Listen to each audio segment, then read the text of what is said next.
Welcome into the Question Number 9 podcast. My name is Seth Warner, and today we're going to talk about Kentucky basketball from a fan's perspective. On this episode, we're going to be talking about Kentucky had a win on Saturday versus Bucknell, and this is their last tune-up before their big game on Tuesday against Duke. Duke is in the country, so this Bucknell game was kind of their first tune-up before that big matchup. And the Duke game is in the Champions Classic. We've talked about that before, and it's a challenge thing that Kentucky does each year. And first, starting off with the Bucknell game, Kentucky won 100-72. This game, Kentucky started out a little bit slow, but overall really started to pick up the pace. It was a 16-point game at halftime, and they ended up outscoring them 53-41 in the second half, and really had a 30-point lead in quite a bit of sections of the second half. So I thought that was very positive. Our starting backcourt did not shoot particularly well in Lamont Butler and Antigua Owe, but I thought overall they still played well. And I thought Lamont Butler didn't create as many steals as he usually does, but still a good on-ball pressure. You know he's always going to bring that. His offensive game wasn't great, where he only had 6 points, was 0 for 1 from 3, 2 for 2 from the free throw line, and was 2 for 6 from the field. But some of the other guys were more efficient, especially Kobe Brea. Kobe Brea was 7 for 11 from the field, 6 for 8 from 3, had 20 points, was just knocked down from 3. And I thought one of the real things that stood out is his high release point. Because he shoots the ball so well and his release point so high, and he's 6'7", he's able to use some side steps and get really easy looks because guys are so aggressive closing him out. Like I said, he ended up with 20 points. He had 6 rebounds, 2 assists. In 26 minutes, I thought Jackson Robinson, another guy, also had a pretty good start. He didn't finish super well in the second half. In 24 minutes, he was 6 for 14, 2 for 8 from 3, 0 for 1 from the free throw line with 4 rebounds, 1 assist, 2 steals, and 14 points. They kind of started to lean on Kobe more in the second half in particular. And like I was saying, Butler, he played okay, and then they started leading on Kirk Creasa more. He didn't have a particularly great scoring game, but he did a good job of playmaking. He had 12 assists with only 2 turnovers, with 3 rebounds. Was not crazy efficient, 2 for 5, but still in 21 minutes not starting and still trying to get your legs kind of under you. I thought he played really well with some flashy passes and showing off all the things that he can do. And another guy that I thought did some good things, but in this Duke game will need to step up, is Andrew Carr. Andrew Carr in 20 minutes was 5 for 6 from the field, 1 for 1 from 3, with 3 rebounds, a block, and 11 points. He did some interesting things with the ball in his hands, attacking the basket, and using him as kind of a lob threat off those screens. Kind of some of the things we did at the very beginning where they'll give Amari Williams the ball at the top of the key, and they'll run some screen actions for him to get a lob. I thought that was very effective. And then Amari Williams, another guy that I thought had a good game. He played 20 minutes also, was 5 for 8 from the field, 3 for 5 from the free throw line, didn't attempt a 3.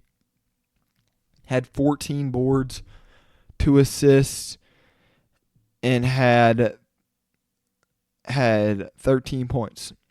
One of kind of the standouts is he had 5 turnovers. But I think part of the main reason for that was he sees the floor so well. But sometimes they don't communicate as well as they should, and it just gets lost in translation. They did have 15 turnovers today, but 5 of those came from Amari, and no other person, or Carr had 3. But other than that, no one else, we played a bunch of dudes, had more than 2. And like Colin Chandler and Kerr Kriisa are the other ones that had 2. Kerr had 12 assists, and Colin Chandler's another dude that's going to have the ball in his hands quite a bit and is still also a freshman. And a guy that I talked about a little bit earlier that didn't have his best performance but still impacted the game was Otega Owe. Otega Owe in 19 minutes was 4 for 11 from the field, 0 for 4 from 3, 2 for 3 from the free throw line, 5 rebounds, 1 assist, 2 steals with no turnovers and 10 points. He had a few falls where he messed up his arm a little bit, but the reporting sounds like he's still going to be fine for Tuesday, and it's nothing major, was my understanding. And Otega is not the best movement shooter in the world, but he's very good in catch and shoot and being able to attack to the basket and put in catch and shoot places. I thought he kind of forced the 3 a little bit too much just because he's so physically gifted. I would like to see him get down a little bit more. He shot 11 times, was not very efficient. And he's one of those guys that I kind of expect to be the most efficient guy on this team. Just because of his size, he's going to get put in position to get good looks from 3. And of what I've seen of him, if you give him good looks and allow him to catch the ball and be able to go straight up with it, he can be a really good shooter. But you got to put him in the right positions. And I feel comfortable with Coach Pope making sure to put him in the right positions. And if he's creating, he needs to get to the rack. He don't need to. There was one play where he was going and it was a step back into a shot. I want you to maybe get to the block and do a little block shot instead of trying to step back or drive and try to make the defense collapse. Because especially this Bucknell team, he's bigger and faster than anyone that's going to guard him. And another guy that I thought played well in the minutes he was in is Ansley Almanor. Ansley Almanor in 14 minutes was 3 for 8 from the field, 2 for 6 from 3, 1 for 2 from the free throw line with 4 rebounds, had 2 blocks and 9 points. He almost was in double figures if he would have made his second free throw. But I thought for being a backup 4-man, I thought he impacted the game in many ways. I think he's really physical, and for only being 6'7", that can be a little bit undersized, but with his physicality and strength, I think he makes up for a lot of those things. And then another big standout guy that early this year has been showing some potential is Brandon Garrison. Brandon Garrison in 19 minutes was 2 for 6 from the field, 0 for 1 from 3, and 2 for 2 from the free throw line. With 5 rebounds, 3 assists, 1 block, no turnovers, with 6 points. He was just a little bit everywhere impacting the game. I thought he did a good job of not turning the ball over a lot. Sometimes he can do too much. He had several bad shots, I thought, that are basically turnovers, but I thought he still did a good job of those not being true live ball turnovers too. Because if it's a bad shot, you have a better opportunity of getting back than if it is a live ball turnover that's going towards your direction. But still need to clean up some of that. He's still young. He's just a sophomore this year, but still a really talented piece that has a lot of upside on this team. And then Travis Perry and Trent Noah, both they played a combined 7 minutes. Trent's the only one that got a shot attempt. He was 0 for 1 from 3, but they're still freshmen. But both of them have, I think, quite a bit of upside. I think Travis Perry has that elite scoring guard into him. He's undersized. Defensively, he's going to have to figure that out if he wants to impact this team this year. I think Trent Noah also is more physically gifted, both elite shooters. Gonna have to figure out. I think he has kind of a Dalton Connect type body, type build. I don't know if he has the on-ball creation. I know he has the shooting ability, but just the on-ball creation that Dalton Connect has. And with this team being very balanced, I thought overall, with Kobe Bryant coming off the bench with 20 points. Some of our starting guards not playing particularly well. I thought we were very balanced and under control in this game. Kentucky didn't shoot their best. They're most efficient from three, 36% on 36 attempts, made 13 of them. Shot 79 times, made 38 of them, shot 48%. 68% from the free throw line. That's not great. We would like to see that number get higher, but not a whole lot of attempts from there. 16 attempts, but no one went to the free throw line more than like 3 times. And that was Amari Williams. That was 3 for 5. Yeah. And we got 2 dudes, Lamont Butler, Garrison, were both 2 for 2. So I would like to see more guys get to the free throw line. I think Kirk Kriisa, with our spacing and his speed, can be able to get downhill more, especially with some of his playmaking. Dudes are knowing that he's going to find the open man if you overplay. I would like to see that in this Duke game. See him get to the line more. And Kobe Bryant, they're going to make sure to run him off the line. Him also get to the rim and try to finish with his 6'7" body. 6'7" body, he has the size and some of the strength to be able to play through contact, being a fifth-year guy also. Compared to some of those younger Duke guys, it'll be interesting to see our strength, our athleticism, some of that comparison.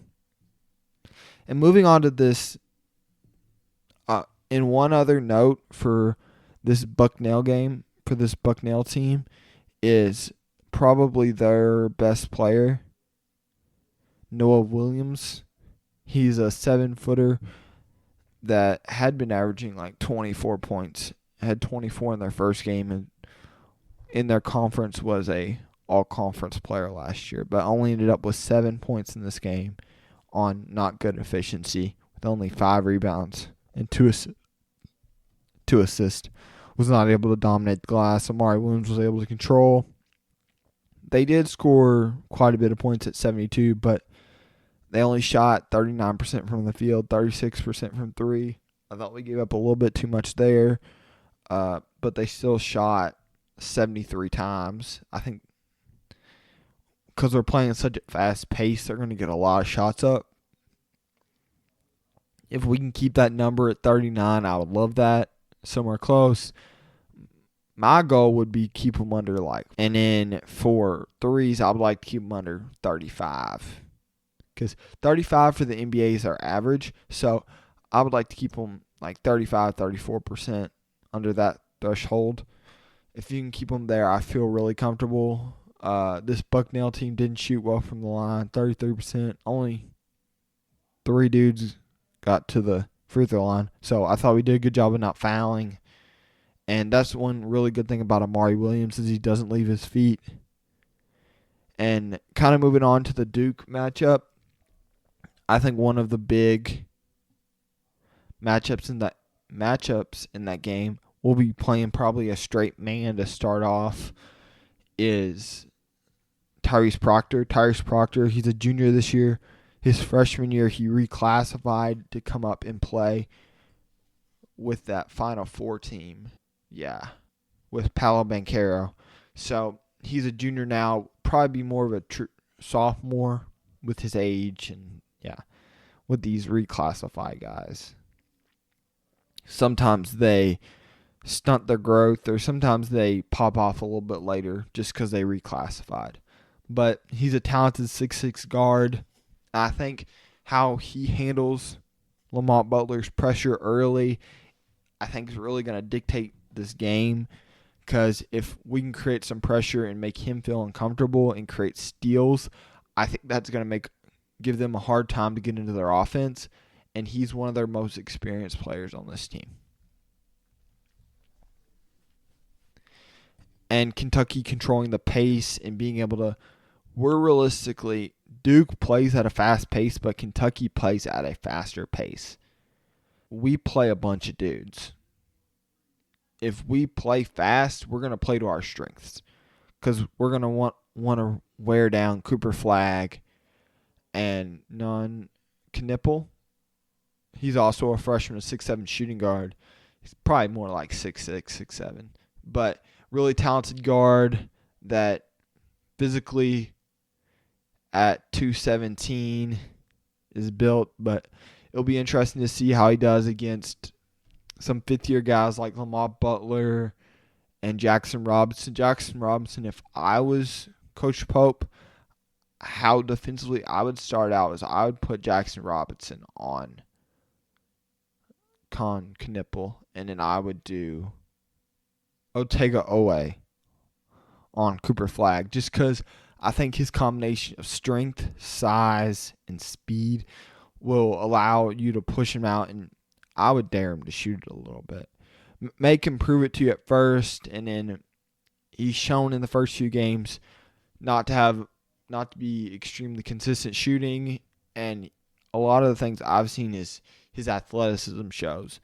Make him beat you from the perimeter and creating off the bounce, because Otega's fast enough, and if he gives him a step, he should be able to stay in front of him and contain that driving lanes is probably the thing I'm most worried about as a team. And have Amari Williams as a second layer. I really like that with that matchup. And another high-impact matchup for this Duke team is Kamin Mulch. He's a 7'2" freshman at 250. He's a long athlete that actually played for his national team of South Sudan when they played the U.S. national team in the Olympics this past year. Very physically gifted, has some high upside in him, but just still very young. He played in the Africa NBA Academy before he came to the U.S., but just very physically gifted. I like Amari Williams right now as a better passer, more physical, and I just like his ability his handle a little bit better. And I think Kentucky's going to have Amari Williams do less. And offensively, Milch has struggled against lesser competition, only averaging 8.5 points a game, but averaging 10 boards. And I think the physicality and some of the length of Kentucky will help because we play 2 6'10" dudes on the interior to start. So it'll be interesting to see how that matchup kind of holds up. I think that's going to be a big point because if Amari Williams gets in foul trouble, I think that will change a lot of things. And Brandon Garrison will have to step up. But I think if Amari Williams can do what Amari Williams does and stays out of foul trouble, I think we can really wear Milch down. And when it comes to size, they're very big. Duke is, but they only have 2 other guys that are 6'10" or taller. Or even like 6'9". Yeah, 6'10" or taller. They have no one over like 6'6", or 6'5". But I think their depth of size is really good, but like their top end size isn't great from a center depth is where I'm really talking. And for someone to guard Andrew Carr, I think those are going to be the 2 big matchups to see who truly gets the advantage. I think defensively, the ball pressure is really going to be a big deal because if we can take Tyrese Proctor completely out of the game with our ball pressure from Lamont Butler, I think we can change their timing. And then if Milch in the middle for Duke can give them an advantage on the interior, so we have to collapse, and that allows more driving lanes for Cooper Flagg and Knipple to do what he does and for him to make shots. So, yeah, for Kentucky to be really balanced on both ends, we need to control the interior of the paint and make Duke garden space is, I think, a real advantage that Kentucky has in this game. Where Duke is a very young team, they're going to be starting like 3 different freshmen. So how Kentucky's offense is built, we play in a lot of space. It's a lot of zoom action. It's a lot of dribble handoffs, pick and rolls, very NBA style, and we're trying to spread you all through the court. I heard Coach Pope say this one time. Back in his day when he played at Kentucky, one of the big emphasis with Rick Pitino was we're going to make the defense guard the whole floor. Kentucky does that a little bit differently, where Coach Pitino was more get to the line, get to the basket, we're going to spread you out, we're going to drive, where Coach Pope is similar, making you guard distance, but we're going to spread you with threes and then drive and allow space for our guys to create in the middle and make the defense guard as much space as possible. And that makes those lanes even bigger and harder to guard. And I think Kentucky's pace of play will also wear them down a little bit. Cooper Flagg has also struggled with some cramps. And another thing with him is he's very aggressive on the defensive end with shot blocking. I think if Kentucky can really respond and keep him under control and attack him on the defense and make him guard, because a lot of his defense is using a lot of his athleticism and his speed. If we can neutralize some of that of attacking him, I think Kentucky will have advantage there and be able to get him in foul trouble out of the game. Personally, I think his defense is where his real upside is as a pro, because his shot blocking, I heard this one scout say this.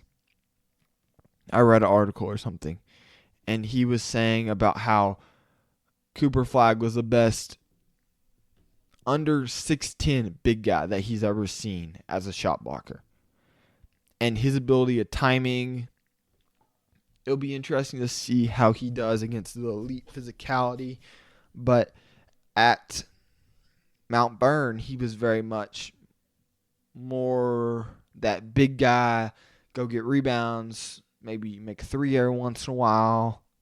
Not a self-creator. I think that'll be a very interesting piece to see against college competition. He kind of shot away from that a little bit in high school.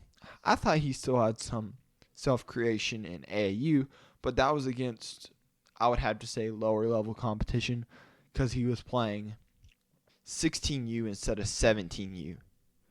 And I think this will be his first real test of his on-ball creation and how good his handle is really, especially if we can force Tyrese Proctor to be uncomfortable with our elite ball pressure. And I think Kentucky will win this game just from being disruptive on ball, having the length to create passing lanes, being able to put Duke in space, and use our experience and our physicality. And I think Kentucky will throw the first punch just because of our experience and we understand being in the moment. Lamont Butler's been in a Final Four, made a big shot. And I think it'll be a high-scoring game. And especially with Kentucky's experience, they'll be ready for the moment and they'll play at a very fast tempo. I think Kirk Kriisa will be that change of pace that we really need. I think how this game will go is Kentucky will come out, will get a lead, and then Duke will start storming back. And I think Coach Pope sees the tides. I think that's something that's not talked about enough about him, is he understands like timing of rotations and timings of when to change things. Like Saturday, when they played the game, he took Lamont Butler out and really was able to feed the hot hand of Kerr. Or Lamont Butler wasn't playing well on offense and wasn't that absolute elite defender on defense. So, and Kirk Kriisa started warming up, so he gave the ball to him and let him cook. I think that will kind of happen where the offense starts to slow down and defensively they start wearing him down a little bit, and I think Kirk Kriisa will be that change of pace. And my personal prediction will be 90 to 80 Kentucky. I think we'll pull away a little bit at the end. We'll control 90% of the game just because they'll probably storm back after that first Breeze, and then Kentucky and Kirk Creaser will throw a lot of different defenses at them, I think. My expectation is probably you'll at least see a 2-3 and have how I would do it is I would have a 2-3, a 1-3-1, a matchup zone, and I would have like a blitz package and like a few different packages out of 2-3. Just to give this defense a different look when you have Kobe Brea and Kirk Creaser in the game to try to make Duke think and slow down. And when a team thinks, that's when you can attack the passing lanes and be able to control the game. And that's all from the Question Number 9 podcast. My name is Seth Warner, and you can find us at Question Number 9 on Instagram and Twitter, aka X. And please like and subscribe, and I will see you next time.